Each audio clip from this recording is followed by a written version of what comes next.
Good evening students. आज हम आपको चैप्टर 4 के from the diary of Anne Frank के बारे में पहले हम आपको उसकी समरी बताएंगे और उसके बाद आपको ऑब्जेक्टिव क्वेश्चंस और शॉर्ट आंसर टाइप क्वेश्चंस को डिस्कस करेंगे। तो आइए देखते हैं summary from the diary of Anne Frank. तो इसकी समरी है, this lesson is an autobiography. Autobiography means आत्मकथा, जो लेखक अपने बारे में लिखता है। तो हमेशा ध्यान रखें, ये जो लेसन है वो ऑटोबायोग्राफी है ऑफ ए यंग गर्ल, एक छोटी लड़की की जिसका नाम है एन फ्रैंक। तो एन फ्रैंक नामक जो लड़की है वो अपनी एक आत्मकथा लिख रही है, जिसको उसने अपनी एक डायरी में लिखा, और उसी डायरी का ये एक पार्ट है। तो इसीलिए इस लेसन का भी नाम है from the diary of Anne Frank. तो ऑटोबायोग्राफी मीन्स, ध्यान रखें, आत्मकथा होता है, और केवल बायोग्राफी मीन्स होता है जीवनी। जब किसी लेखक किसी दूसरे के बारे में लिखे तो उसे हम बायोग्राफी कहते हैं, और ऑटोबायोग्राफी मीन्स अपनी कहानी, आत्मकथा। आगे देखते हैं, ये एन फ्रैंक की आत्मकथा है जो एक्सप्रेसेस करती है, व्यक्त करती है हर थॉट्स, अपने विचारों को। थॉट्स मीन्स विचार, जो अपने थॉट्स को अपने थॉट्स को एक्सप्रेस करती है, व्यक्त करती है इन अ डायरी, एक डायरी में। डिस्पाइट बीइंग सराउंडेड, डिस्पाइट के बावजूद, बीइंग होने, सराउंडेड घिरे, घिरे होने के बावजूद, बीइंग सराउंडेड घिरे होने के बावजूद, बाई फैमिली, किसके द्वारा घिरे होने, फैमिली एंड अराउंड 30 पीपल, और लगभग 30 लोग, परिवार और अन्य 30 लोगों से घिरे होने के बावजूद भी अपनी डायरी में अपने थॉट्स एक्सप्रेस करती है। और वो 30 लोग कैसे हैं, हुम, जिसे सी कॉल्ड हर, जिसे वह हर फ्रेंड्स, अपने मित्र कहती है, ऐसे लोगों से वो घिरी हुई है। आगे देखते हैं, 10 इस प्रकार, 10 मीन्स इस प्रकार।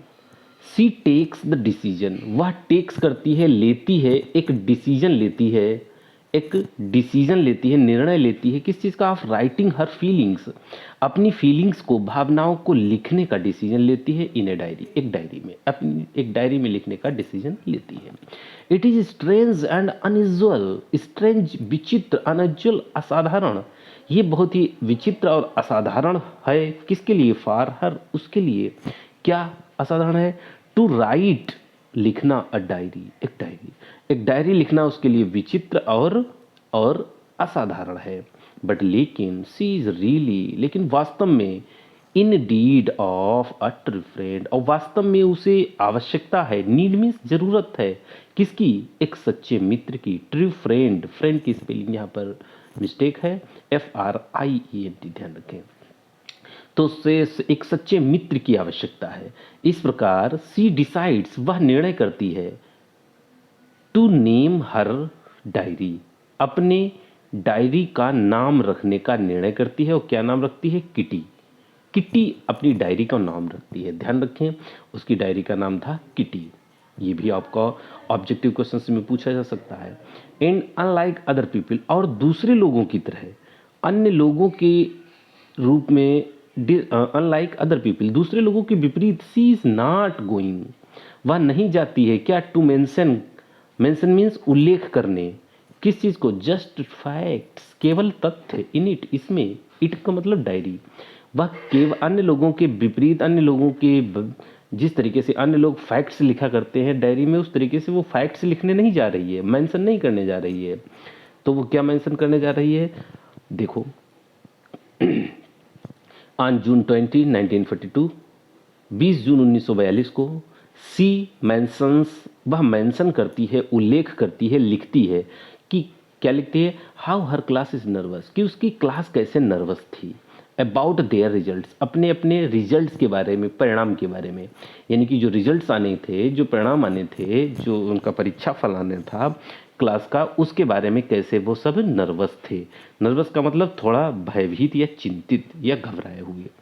Everyone in the class is nervous, everyone in the class, ये पूरा सब्जेक्ट है, एवरीवन इन द क्लास, फिर है वर्ब इज, सभी लोग कक्षा में क्लास में नर्वस थे अबाउट द रिजल्ट, अपने अपने परिणाम परीक्षा फल के बारे में।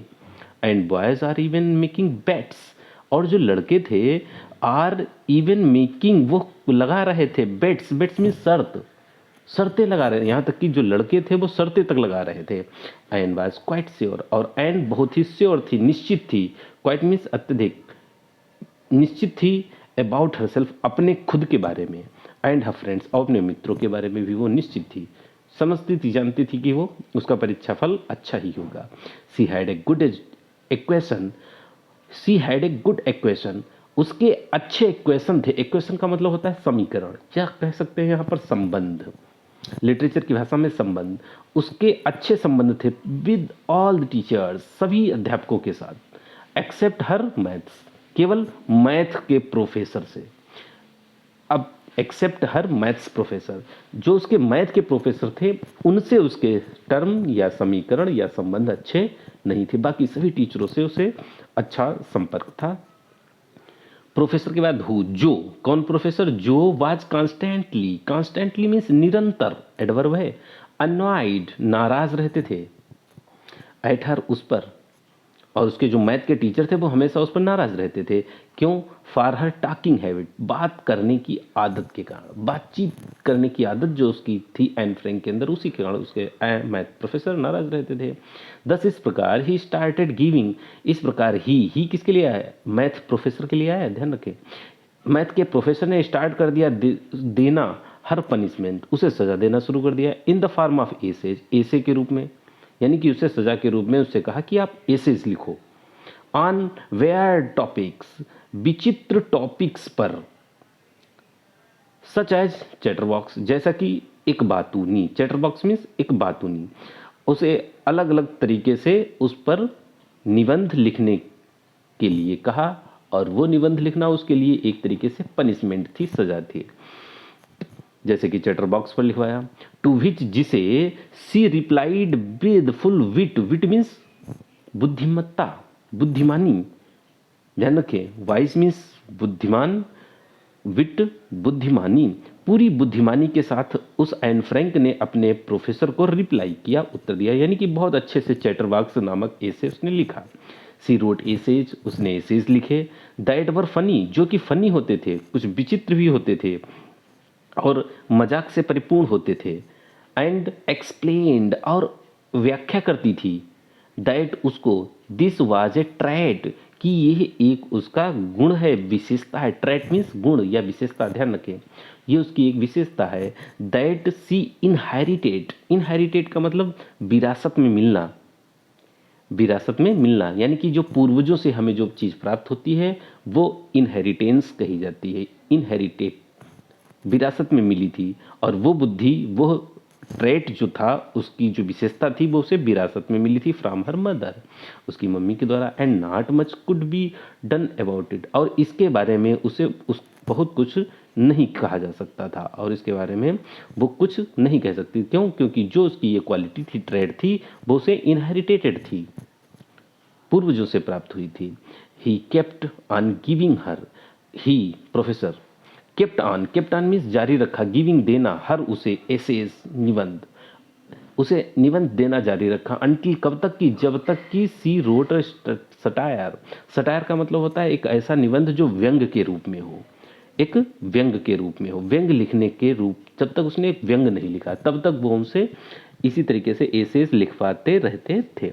After that third and last assignment, third और लास्ट, यानी कि जब सटायर उसने लिखा तो वो थर्ड और लास्ट असाइनमेंट था, निबंध था, और उसी थर्ड और लास्ट असाइनमेंट के बाद mister Keesing never pointed her out of her talking, कभी भी उन्होंने पॉइंट नहीं किया उसे, किसको, एन फ्रैंक को, आउट फॉर टॉकिंग, बातचीत के लिए, उसके बाद उन्होंने कभी उसे टारगेट नहीं किया, पॉइंटेड नहीं किया। तो ये है आपका ये आपका एक समरी है लेसन की, इस समरी से आपको आगे जो सेंटेंसेस हैं, क्वेश्चंस है, शॉर्ट आंसर्स, वो आपको समझने में फ़ायदेमंद होंगे, तो इसको ध्यान रखें। इस पर आगे अन्य क्वेश्चंस अगले वीडियोस में लाएंगे, इसको पढ़ें, समझें, वीडियो को लाइक शेयर करना ना भूलें। धन्यवाद।